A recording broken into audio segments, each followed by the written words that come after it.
Kang Daeho pushed through the crowded cantina on Nexus Station. His forearms moved smoothly as he made his way past drunk traders and armed smugglers. The Vorthak mercenary captain had seen many battles in his long life. His dark blue skin was covered in scars that told stories of victory. Today, he was looking for work. The meeting room in the back of the cantina was full of smoke and the smell of alien drinks. Daeho sat down at a metal table with other mercenary leaders. To his left sat Vrex 9, a Krex shock trooper whose red eyes glowed in the dim light. The Krex were known across the galaxy as the best soldiers money could buy. Their thick armor and powerful weapons had crushed many worlds. Across the table, 3 Zelthian raiders whispered to each other in their clicking language. Their long claws tapped on the table as they waited. The Zelthians were pirates who loved violence more than money. They had sharp teeth and moved like deadly cats. In the corner, a group of hive mind drones stood perfectly still. They all shared one brain and could work together without words. Their pale skin looked almost dead, but their black eyes missed. Nothing. A thin man in expensive clothes walked into the room. He looked nervous as he faced the group of killers. His name was Director Voss, and he worked for the Titan Mining Company. He cleared his throat and began to speak. "Thank you all for coming," Voss said. His voice shook a little. "We have a simple job that pays very well. We need you to clear out some pests from our new mining world." Daeho leaned back in his chair. "What kind of pests?" he asked. His voice was deep and rough. Voss touched a control pad, and a hologram appeared above the table. It showed a green and blue planet with white clouds. "This is Terra 7. We found rich deposits of rare metals there. The problem is the local wildlife." Hologram changed to show blurry images of small creatures walking on 2 legs. They looked weak and fragile. Their skin was pink or brown, and they had no claws or fangs. Some had hair on their heads in different colors. "Bipedal primitives," Voss continued. "They use simple tools made of metal and stone. They have built small settlements near our mining sites. They keep attacking our workers and stealing our equipment." Vrex 9 laughed, a sound like grinding metal. "These soft things are your problem? They look like they would break if I breathed on them too hard." The Zelthian raiders clicked with amusement. One of them spoke in broken galactic standard. "We kill many like this before. Easy work. Very easy." Daeho studied the images more carefully. The creatures did look pathetic. They were much smaller than most spacefaring races. Their bodies seemed weak, with no natural weapons. "How many of them are there?" he asked. "Our scans show about 10,000 spread across 3 settlements," Voss replied. "They seem to be farmers mostly. Some might have basic weapons, but nothing. That should worry professional soldiers like yourselves." The hive mind drones spoke as one, their voices flat and emotionless. "Payment amount?" Voss smiled for the first time. 5 million credits per crew, plus bonus payments for quick completion." Silence filled the room. That was an enormous amount of money for such simple work. Daeho had fought in real wars for less pay. Something felt wrong about this job, but the money was too good to ignore. In the back corner of the room, a small figure sat quietly at a table by herself. She had been there when the mercenaries arrived, but no one had paid attention to her. She looked like one of the creatures in the hologram, but she wore the uniform of a diplomatic attaché. Lee So-jin kept her face blank as she watched the meeting. Her dark eyes moved from one mercenary to another, and she wrote notes on a small data pad. The other beings in the room treated her like furniture, which was exactly what she wanted. "Why so much money for pest control?" Daeho asked. He was suspicious by nature, and this job seemed too good to be true. Voss shifted uncomfortably.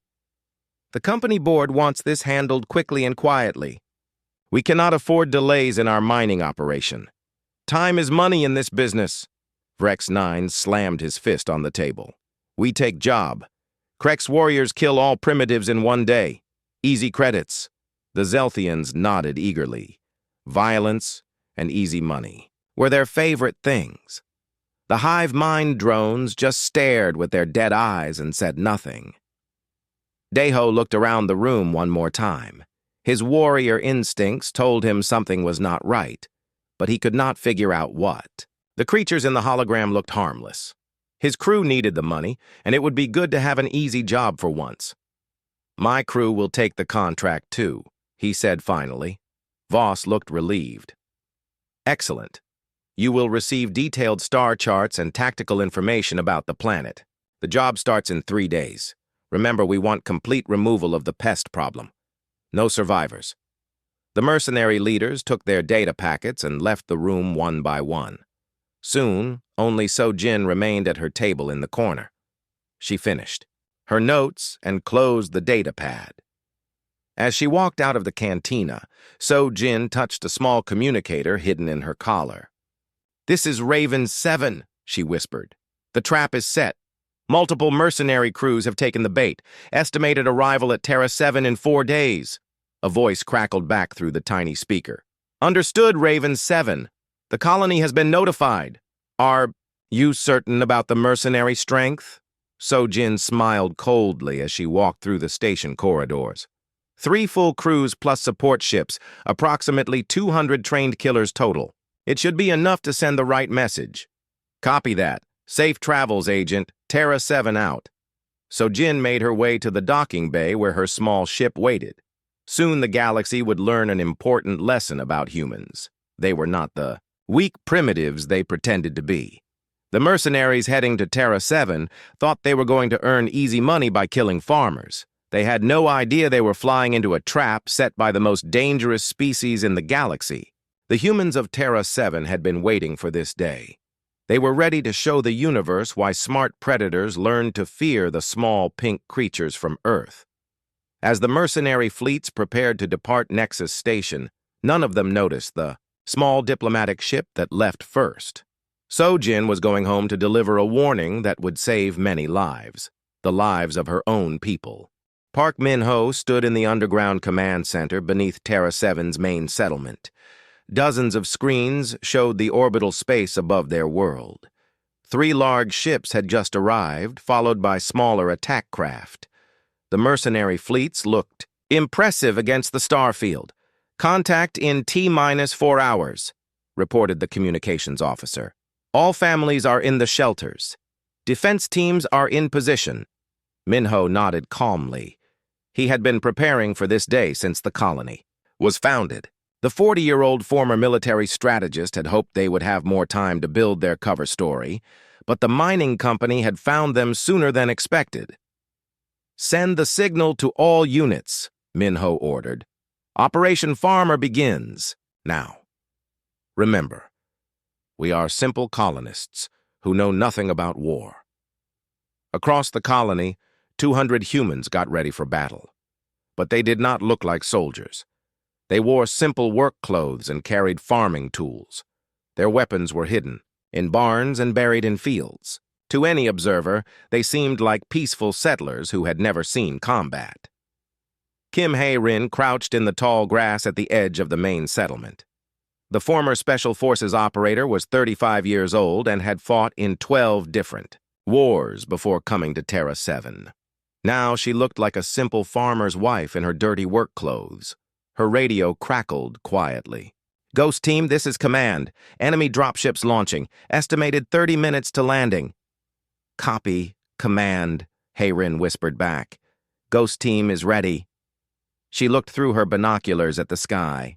3 dark shapes were growing larger as they fell toward the planet's surface. The Krex dropships came down fast and hard, designed to shock enemies with their violent arrival. The first ship landed in the middle of the settlement's main square.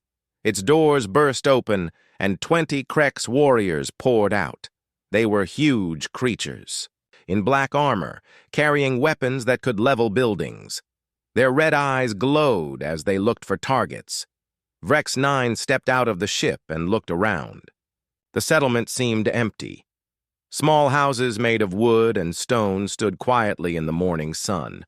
Gardens full of vegetables grew between the buildings. Clothes hung on lines to dry in the breeze. "Where are all the primitives?" one of his warriors asked. "Hiding like cowards," Vrex 9 replied. "Search every building. Kill anything that moves." The Kreks spread out through the settlement. They kicked down doors and smashed windows. But every house was empty. The primitives had run away when they saw the ships coming. At least, that was what it looked like. Hayrin watched from her hiding spot as the Krek soldiers walked past her. Position. She counted their weapons and noted their movement patterns. These were good soldiers, but they were making mistakes. They moved too loudly and bunched up too much. One Krek's warrior walked close to the tall grass where she was hiding. Hayrin could have killed him easily, but that was not the plan. Not yet. "Command, this is Ghost Team," she whispered into her radio. "Enemies are spread out through the settlement, beginning harassment protocol." 20 minutes later, the first Krek's warrior disappeared. He had been checking a barn when something hit him from behind. His squad found him later, unconscious and stripped of his weapons. There was no sign of who had attacked him. Vrex 9 was angry.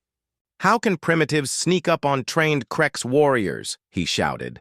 Then the second warrior vanished. This one had been standing guard while others searched a house. When his squad came back, only his armor remained. It was neatly stacked like a pile of clothes, but the warrior inside was gone. Fear began to spread through the Krek's ranks. They were supposed to be the scariest soldiers in the galaxy. Nothing should be able to make them disappear like ghosts. Meanwhile, the Zelthian raiders had landed in the forest outside the settlement. They moved through the trees like hunting cats, looking for primitives to kill. The three raiders were confident in their skills. They had hunted on 100 different worlds. Yunji-Woo watched them from high in a tree above their heads. The 19-year-old had been born on Terra 7 and had never left the planet. But like all human children in the colony, she had been trained from birth for this day. Ji-Woo was small and light, perfect for moving through the forest canopy. The Zelthians below had excellent hearing and could smell fear from far away. But Ji-Woo was not afraid. She was excited. She dropped a small device from the tree. It landed silently in the grass and began to make the sound of a wounded animal. The Zelthians heard it immediately and moved toward the noise. The first raider stepped on a pressure plate hidden under some leaves. A net made of strong cable shot up from the ground and wrapped around him. He struggled and hissed, but the more he fought, the tighter the net became. His two companions rushed to help him. That was when Ji-Woo dropped 2 more devices. These ones exploded in bright flashes of light and loud noise. The Zelthians cried out in pain as their sensitive eyes and ears were overwhelmed. Ji-Woo swung down from the tree on a rope and landed silently behind them. She had trained for this moment her whole life. The Zelthians were dangerous killers, but they had never fought against humans before. Using moves her grandmother had taught her, Ji-Woo struck specific points on their bodies. The Zelthians fell down, unable to move their legs. They were not dead, but they could not fight or escape. "Sorry," Ji-Woo said politely as she took their weapons. "Nothing personal." She tied them up with the same kind of rope farmers used for their animals. Then she activated her radio. "Command, this is Treecat. 3 Zelthians captured in Sector 7. They will need medical attention later." "Good work, Treecat," came the reply. "Phase 2 begins in 1 hour." The hive mind drones had the worst experience of all. They landed near the mining equipment that the colony used as cover for their real activities. The drones were perfect soldiers because they shared one mind. They could coordinate without speaking and never made mistakes. But when they tried to connect with each other across the mining site, something went wrong. Strange signals filled their shared mental space. Voices speaking in languages they did not recognize. Images of battles and weapons they had never seen. Nam Subin sat in a hidden bunker beneath the mining site. The former intelligence officer had spent months preparing for this moment. She knew exactly how hive-mind drones communicated, and she knew how to disrupt their connection. Her equipment filled their shared mind with psychological warfare. She played recordings of their own past defeats and the screams of their dead comrades. She showed them images of humans fighting against impossible odds and winning. The drones tried to block out the signals, but they could not. Their shared mind was their greatest strength, but it was also their weakness. When one drone felt fear, they all felt it. When one saw a terrifying image, they all saw it. Soon the 5 drones were standing in a circle, holding their heads and making sounds of distress. They could not think clearly or work together.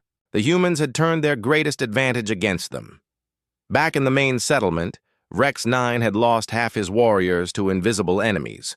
His remaining soldiers were scared and jumping at shadows. These primitives were not fighting like any enemy he had faced before. "Sir," one of his warriors reported, "we found tracks leading into the forest. The primitives might be hiding there." Rex 9 looked at the footprints in the soft dirt. They were small and looked like they belonged to weak creatures. But after losing so many warriors, he was not sure of anything anymore. "All units, this is Rex 9, he spoke into his communicator. "Report your status." Only silence came back. The Zelthian raiders were not responding. The hive mind drones were not responding. His own warriors were disappearing one by one. For the first time in his long military career, Rex 9 felt something he had not experienced in decades. He felt afraid.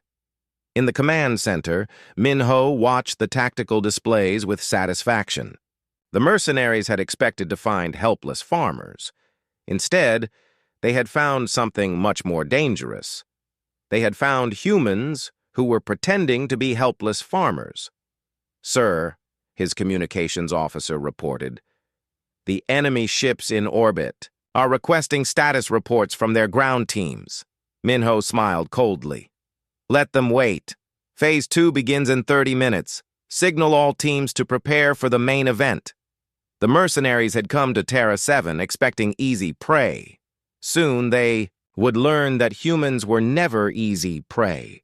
They were predators who had learned to look like victims.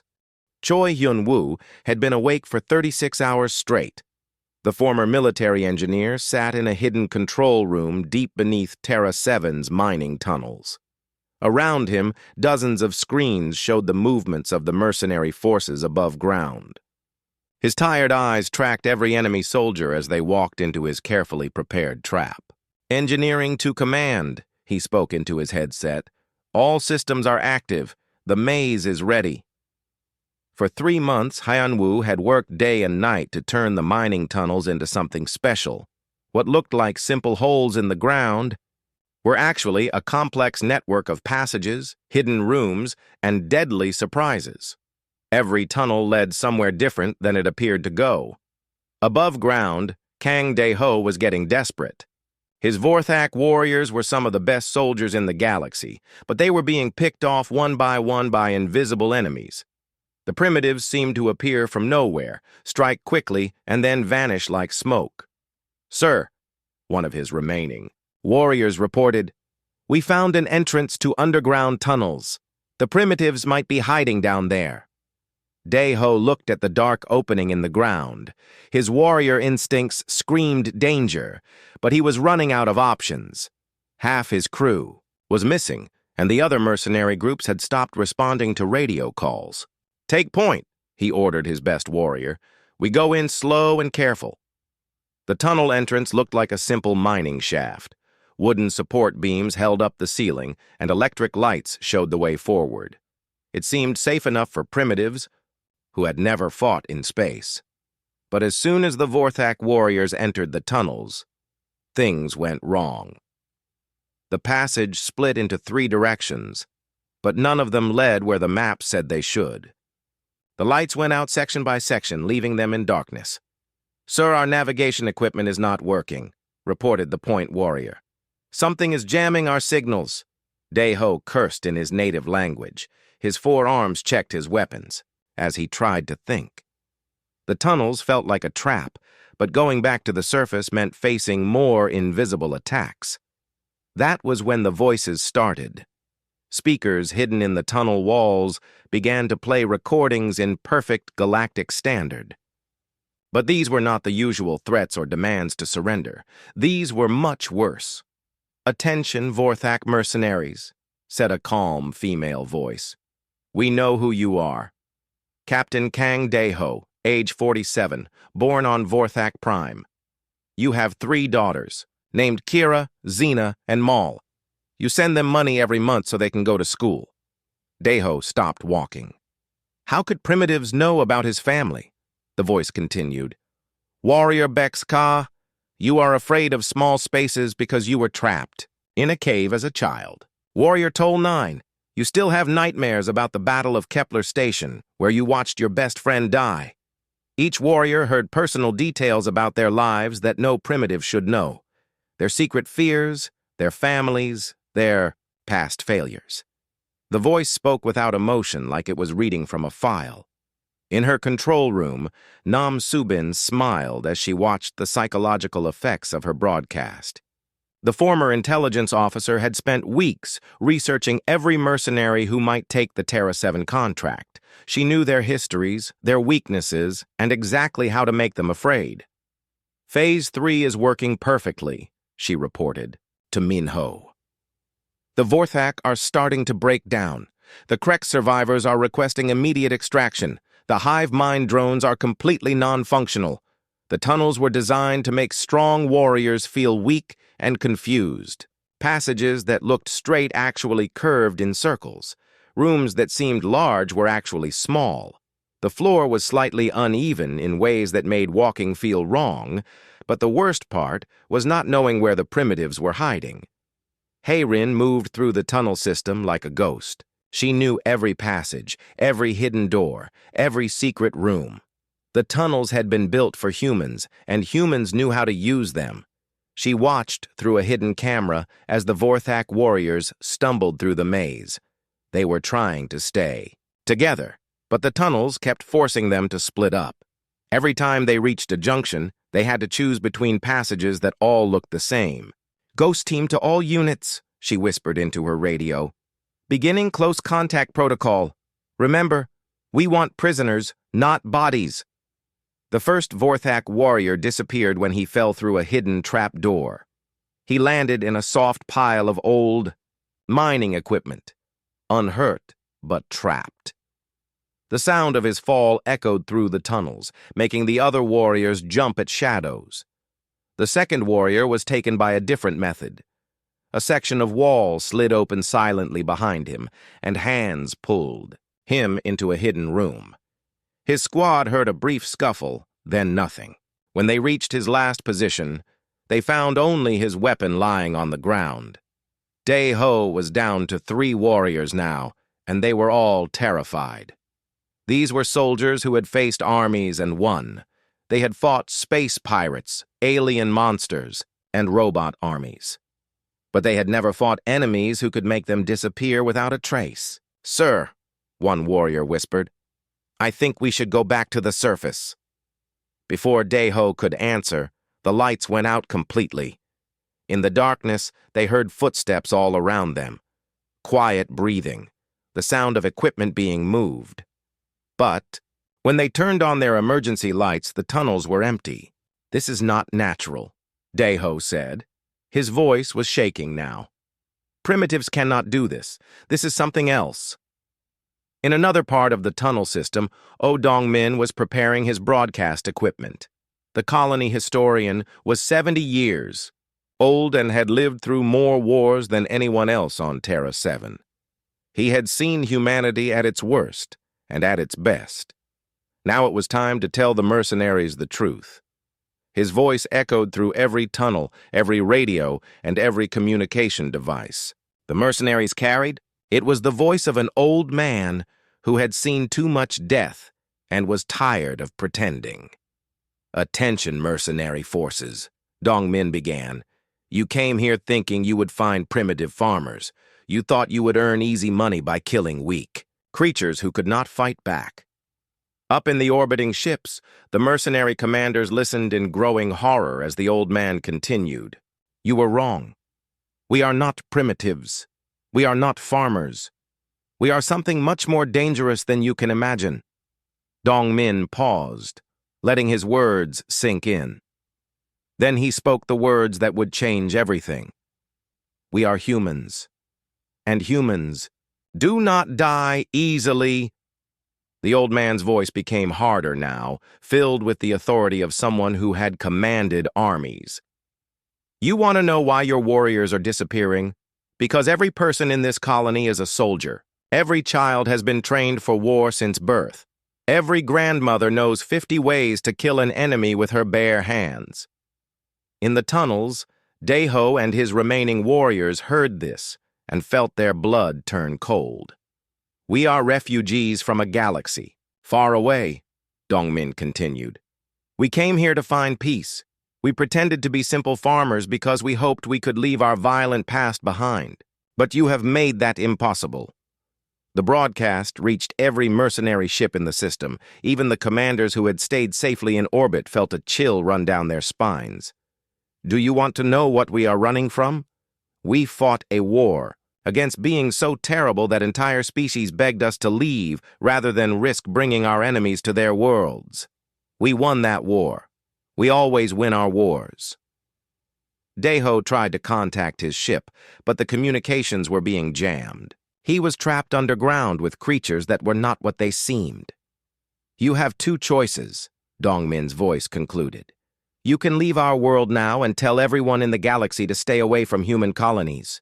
Or you can stay and learn why smart predators fear the small pink creatures from Earth. In the tunnel system, the last of the mercenary ground forces were being captured one by one. They did not die because the humans did not want to kill them. They wanted to send them home as messengers. As Daeho was dragged into a hidden chamber, by gentle but impossibly strong hands, he realized he had made the biggest mistake of his life. He had thought he was hunting primitives. Instead, he had become the prey of the most dangerous species in the universe. And the scariest part was that they had been holding back. They could have killed every mercenary in the first hour, but they chose not to. They wanted the survivors to spread the word about what happened on Terra 7. The galaxy needed to learn a new rule: never hunt humans. Lee So-jin stood in the medical bay of the lead Vorthak ship, looking down at Captain Kang Daeho. The mercenary leader was strapped to a medical bed, conscious but unable to move. His 4 arms were secured, and medical scanners showed he was in perfect health. The humans had been very careful not to hurt their prisoners. You, Daeho whispered when he saw her. You were at the meeting on Nexus Station. You are one of them. So-jin nodded calmly. She no longer wore the diplomatic uniform. Instead, she was dressed in simple military clothing that made her look more dangerous than any armor could. Her dark eyes studied Daeho like he was an interesting insect. My name is Lee So-jin, she said. I am a captain in the Human Intelligence Corps. I have been watching your career for 2 years, Captain Daeho. The Vorthak tried to struggle against his restraints. What do you want from me?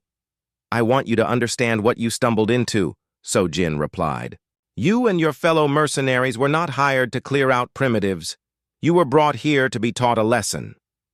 She touched a control panel, and the medical bay's walls became transparent screens. They showed images of the battle that had just ended on Terra 7's surface. Daeho watched in horror as the recordings revealed the truth about what had happened to his warriors. The Titan Mining Company does not exist, So-jin explained. It was created by my people as a way to identify mercenary groups who would accept contracts to kill innocent colonists. You failed the test. The images showed human colonists moving through the tunnels with impossible skill.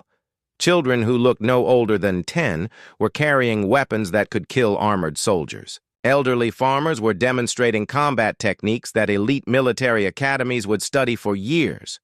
This is not possible, Daeho said. They look like weak creatures. How can they fight like that? So Jin smiled, but there was no warmth in it. Because we are not what we appear to be. Would you like to know the real story of humanity, Captain? Before Daeho could answer, another voice spoke from the doorway. I think it is time for the truth. Co. Tae-young entered the medical bay slowly. The old woman was 85 years, old and moved with the careful steps of someone whose bones had been broken many times. Her wrinkled face was kind, like a grandmother who baked cookies for her family, but her eyes held depths that spoke of terrible knowledge. This is Seo Tae-young, Sojin said with deep respect. She is our eldest colonist and one of the last survivors of the Great War. Tae-young sat down in a chair beside Daeho's bed. Her voice was soft and gentle, like she was telling a bedtime story to a child. Long ago, in a galaxy far from here, there was a world called Earth. It was a beautiful planet, but it was also very dangerous. Everything on Earth tried to kill everything else. The plants were poisonous. The animals were predators. Even the weather could destroy entire cities. She paused to take a sip of tea from a cup that appeared in her hands. The creatures that lived on this world had to be very strong and very smart to survive. They learned to work together, to make tools, and to fight against enemies that were bigger and stronger than they were. Daeho listened despite himself. The old woman's voice was hypnotic. These creatures eventually left their dangerous world and spread across their galaxy. They called themselves humans. Everywhere they went, they adapted and survived. They made friends with some species and fought wars with others. The screens around the medical bay began showing images that made Daeho's blood run cold. Massive battles in space. Entire worlds burning. Creatures that looked like nightmares from the deepest pits of hell. Then something terrible came from the dark between galaxies, Tae-young continued. Ancient beings that fed on fear and pain.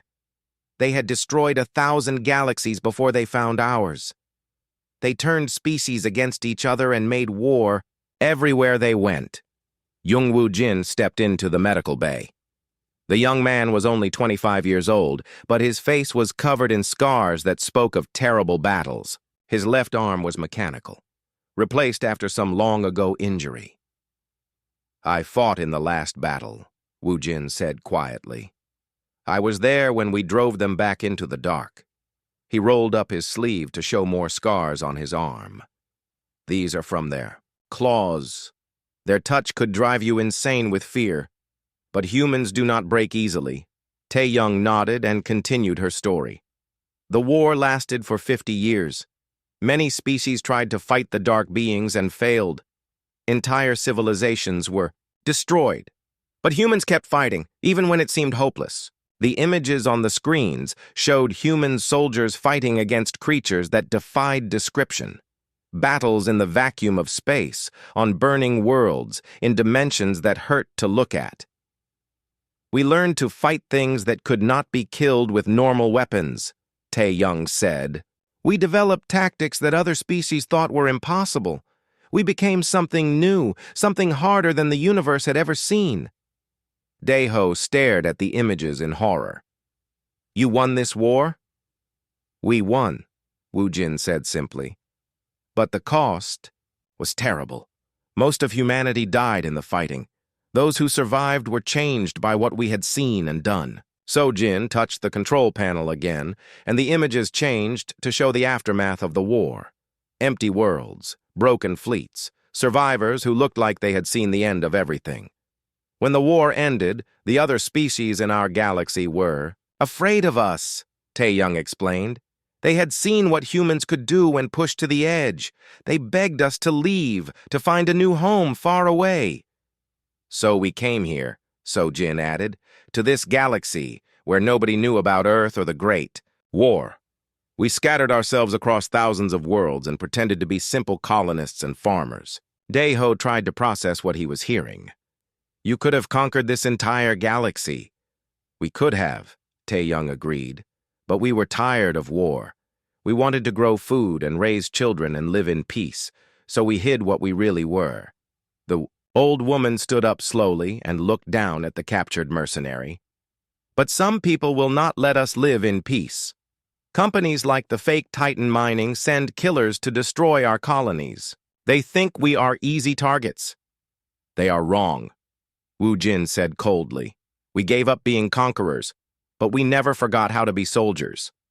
So Jin activated her communicator. This is Captain Lee to all ships. Begin the demonstration. On the screens around the medical bay, Daeho watched as human ships appeared from nowhere. They had been hiding in the asteroid field, invisible to all sensors. There were dozens of them, sleek and deadly looking. Every human colony has a defense fleet, So Jin explained. We maintain them just in case someone forces us to remember who we used to be. The human ships moved around the mercenary vessels like sharks circling prey. They did not attack, but the message was clear. The mercenaries were surrounded by forces they could not hope to defeat. Your crews will be released unharmed, Tae-young said gently. You will be given medical treatment and supplies for your journey home, but you will carry a message back to the galaxy. What message? Daeho asked weakly. That human colonies are not undefended, So Jin replied. That companies who hire mercenaries to attack us will face consequences. That the galaxy has rules now, and one of those rules is simple. She leaned closer to Daeho, and for a moment he saw something terrible in her eyes, something that spoke of wars fought against enemies from nightmares. Leave humans alone. Tae-young patted Daeho's arm gently. Do not think of us as your enemies, Captain. Think of us as a force of nature. You would not be angry at a storm for sinking your ship. You would simply learn to avoid storms. As the old woman left the medical bay, Daeho realized that everything had changed. The galaxy had rules now, and humanity was going to enforce them, whether the other species liked it or not. 6 months after the Terra 7 incident, Kang Daeho sat in the same cantina on Nexus Station where his nightmare had begun. The Vorthak mercenary captain looked older now, his dark blue skin pale and his 4 arms shaking slightly as he held his drink. The other patrons gave him plenty of space. Everyone on the station knew his story. The cantina was much quieter these days. Word had spread through the mercenary community about what happened to the crews that took the Terra 7 contract. Most of the survivors had retired immediately. Those who continued working were very careful about which jobs they accepted. A group of young Zelthian raiders sat at a table near the back, talking loudly about their latest successful raid. They were new to the business and full of confidence. Daeho remembered when he had been like them, believing that superior weapons and training could overcome any enemy. Easy credits on the outer rim, one of the young raiders boasted. Some mining company wants pest control on a primitive world. 5 million per crew. Can you believe that? Daeho set down his drink and turned to look at them. The raiders were examining a holographic display that showed small bipedal creatures, pink and brown skin. No visible weapons. They looked weak and harmless. Bipedal primitives, another raider laughed. They probably run away when they see our ships coming. Daeho stood up slowly and walked over to their table. The young raiders looked up at him with amusement. They had heard stories about the famous captain who had lost his entire crew to farmers, but they thought the stories were exaggerated. You should not take that job, Daeho said quietly. The lead raider, a young female with bright orange fur, grinned at him. Why not, old warrior? Afraid of a little competition? Daeho pulled up a chair and sat down without being invited. His movements were careful and deliberate, like someone who had learned to be very cautious about everything. Let me tell you about Terra 7, he said. For the next hour, Daeho told them everything. About the invisible enemies who could make trained soldiers disappear. About the psychological warfare that broke even hive mind drones. About the tunnels that seemed designed by evil spirits. about the revelation that the primitives were actually the most dangerous predators in the galaxy. The young raiders listened with growing discomfort. At first they thought he was trying to scare them away from easy money, but as he continued, giving specific details about weapons and tactics, they began to realize he was telling the truth. "They let you live to spread the word," Deho concluded. "Every survivor was given the same mission, to warn others about what happens when you hunt humans." The lead raider was no longer smiling. "You are saying these primitives are some kind of super soldiers?" "I am saying they are something much worse," Deho replied. "They are beings who learned to fight against enemies from nightmares, and they won. We were nothing compared to what they have faced before." He stood up to leave, but turned back one last time. "If you see a job that seems too easy, if the pay is too good, and if anyone mentions small bipedal creatures who look harmless, run. Run fast and run far, and never look back." The young raiders sat in silence after he left. The easy money suddenly did not seem so appealing. Across the station, and Ye-Jin was having a very different kind of meeting. The Human Intelligence Corps officer sat in a private conference room with representatives from 5 different alien governments. She no longer needed to hide what she was. After Terra 7, humanity's cover was blown anyway. The Mercenary Guild has agreed to blacklist any contracts targeting human colonies, reported the Galactic Trade Commissioner, a nervous Altarian with blue skin and too many eyes. "They are calling it the Terra 7 Protocol." Ye-Jin nodded approvingly. "That is a good start. What about the mining companies?" "Titan Mining Company has been dissolved," said the representative from the Commerce Authority. "All its executives have disappeared. We assume your people dealt with them personally." "We prefer not to discuss internal security matters," Ye-Jin replied smoothly. "But I can assure you that the responsible parties will not be creating fake contracts to hunt human colonies." The alien officials shifted uncomfortably in their seats. They were used to dealing with species that followed normal diplomatic rules. Humans seemed to have their own rules, and those rules included making problems disappear permanently. "What do your people want?" asked the military attaché from the hegemony fleet. "Territory? Resources? Trading rights?" Ye-Jin smiled, and the officials felt a chill run down their spines. "We want to be left alone. We want to grow our food and raise our children and live in peace. Is that so difficult to understand?" "But if you are so powerful, why do you hide?" the Trade Commissioner asked. "You could demand anything you want." "Because we have seen what happens when powerful species try to rule the galaxy," Ye-Jin explained. "It always ends in war, and war always brings suffering. We came here to escape that cycle." She stood up and walked to the window that looked out at the busy space traffic around Nexus Station. "But we will not allow ourselves to be hunted. Companies that try to exterminate human colonies will face consequences. Mercenaries who accept contracts to kill human families will regret their choices." The officials exchanged nervous glances. They were beginning to understand that humanity was offering them a deal. "Leave us alone, and we will leave you alone. But try to harm us, and discover why an entire galaxy once begged us to go away." Meanwhile, on Terra 7, life was returning to normal. The colony had been fully revealed now, so there was no more need to pretend they were simple farmers. Lim Jae-hyuk, the colony's new official ambassador, was preparing for his first diplomatic mission to represent humanity in galactic affairs. The 40-year-old former negotiator had been chosen specifically because he looked harmless.